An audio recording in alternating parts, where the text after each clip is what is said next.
Daily Broadside, day 785.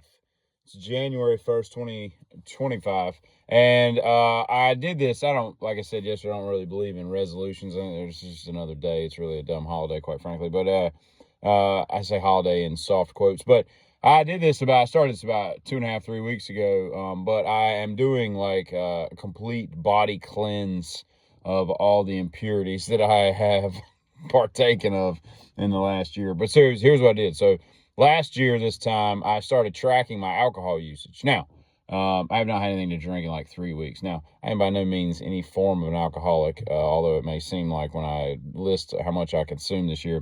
I mean, I'll go weeks without drinking anything, and then there'll be like a week where I have a couple drinks when I get home, or I love going to restaurants and having 2 or 3 beers or something like that. I just think alcohol pairs so well with food. So that's kind of where I'm more of a social drinker when I'm with people than, just got to go home and drink 12 beers. That's just dumb. I don't have time for that. It's just like something like when you're working outside on a Saturday and it's 400 degrees, like a cold beer in the shop is just like, that's just awesome, right? It's just America, right? So I started tracking all this stuff. And then I added up all the money I spent on alcohol. Okay. So first I'm going to tell you beer. I had 228 beers. That's 2,736 ounces.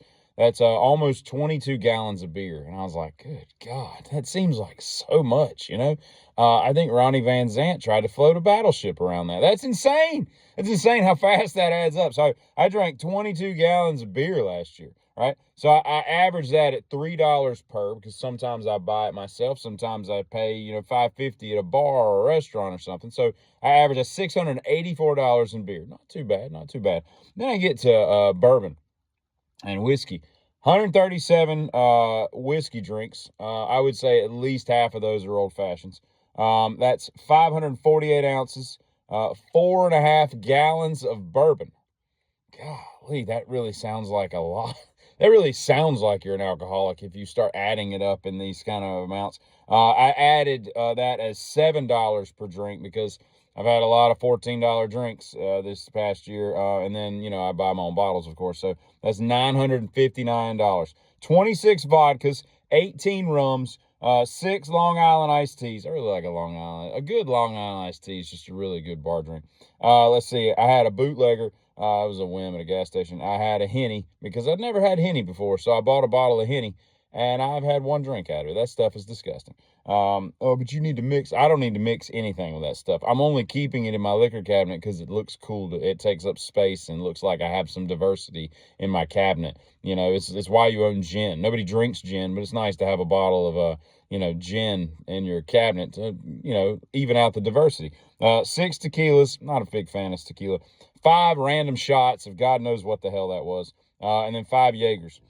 So that ends up being almost 2 gallons of all the other stuff. So when I add all this stuff up together, it's $2,112. Now, I probably, when I went on this little voyage of tracking my alcohol consumption and spending, I should have added up all the money I spent, accurately instead of having to average it. But $2,100, that's a chunk of change too. I got to thinking, I was like, I could buy a really nice Festool, fill in the blank, you know what I mean?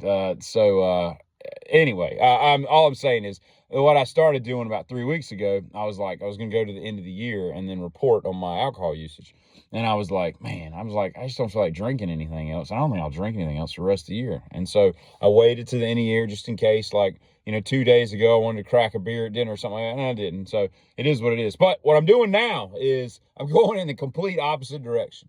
No alcohol, no dessert, no carb, I don't know, what do you call it? No soda, no caffeine, 0 amounts of that, very limited carb. It has to be like a necessary carb. I'm just going to go to a restaurant and eat all the bread they give me, although that's going to be the toughest part of all this. Not eating bread. Bread is so good. Bread is right up there with women. I would put women and bread as God's greatest creation.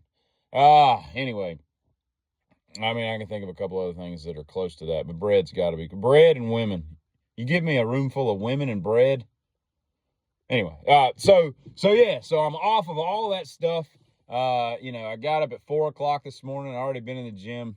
I've been I've been running, but I've gotten away from the gym in the last couple months. So I'm back, bitch. And so, We're going to see how long it takes. This is the Pain Remains tour that I'm going on. But I just like the fact of pushing myself, and I like giving myself a challenge. I need something to chase, you know what I mean?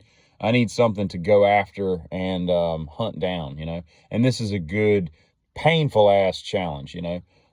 So, yeah, copious amount. I'm only allowing myself to drink water and milk, and some good stuff like unsweetened green tea, that kind of stuff. You know, the things that just have nothing bad. They just got like a hint of flavor, you know, that kind of thing. But basically, water and milk will be my only beverages, and all that. So it's kind of like yeah, it's just a Pain Remains tour. It's a Lorna Shore tour, is what it is.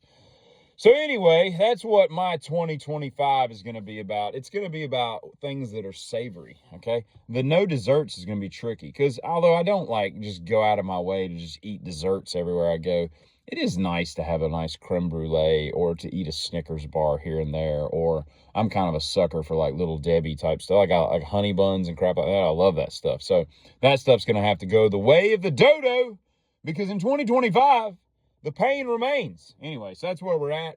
I'm not an alcoholic, never have been, but I did spend a lot of money consuming a lot of alcohol this year. And maybe some of you think, oh, those are rookie numbers. You need to pump those up.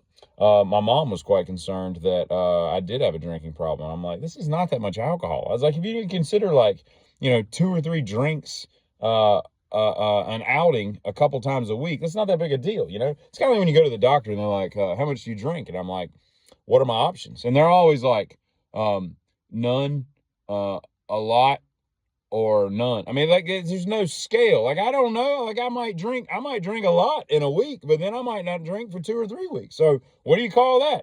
Where on your scale is that, Doc? Give me the news. I gotta.